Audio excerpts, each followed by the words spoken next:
Mga farmers, welcome back to my YouTube channel. For today's vlog, punta natin yung pag-harvest ng kalabasa. Let's go, punta natin. So yung mga farmers, ito na yung na-harvest. So sako-sako yan. Kahapon naka-harvest na dito ng 2 sako. Yan, mga ilang kilo yan? Mga 3 kilo may gito. Wow, laki. Ganda. Maligat.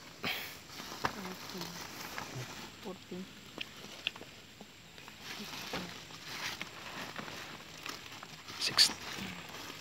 So mga farmers natin pa yung mga hindi na-harvest. Ayan pa. Naggulong-gulong. Marami pa yan. Yan.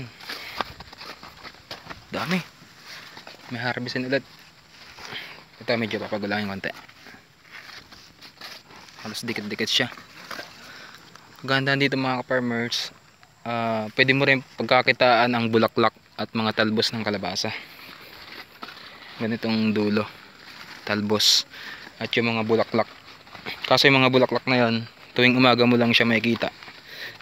Pag hapon hindi mo siya makikita.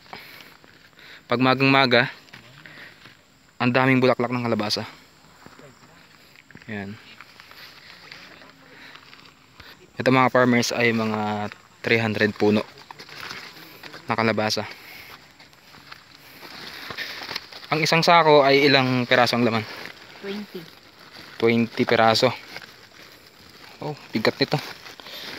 Siguro ang isang sako nito ay nasa 60 to 70 kilos.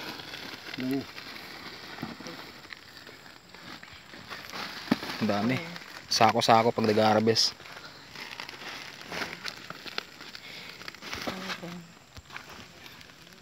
Sobrang ligat talaga nito kasi nasubukan talaga namin ulamin. Sobrang sarap.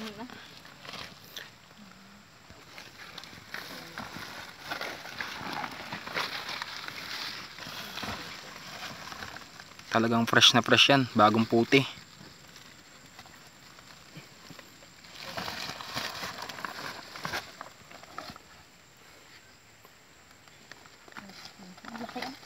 Laki yan oh. Go.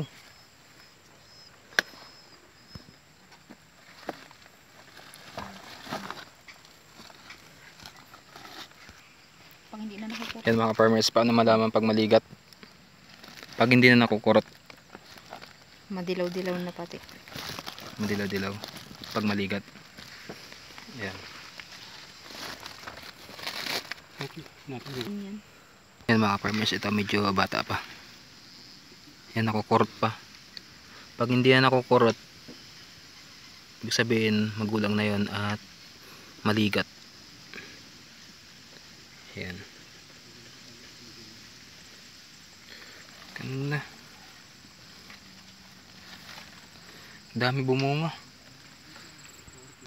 So yan mga ka-farmers, itong kalabasa nito ay suprema. Talagang maganda itanim. 2 sako. Di-deliver ito mamaya. Yun oh. Laki. So yun. So malit na area lang to. 30 puno ng kalabasa. Pero pag nag-harvest talaga ay sako-sako. So yan. Yan mga farmers.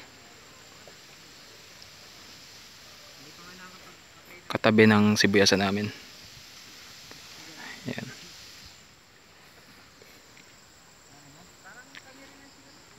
So yan mga farmers, thank you for watching and don't forget to like, comment and subscribe. Thank you very much and God bless us more.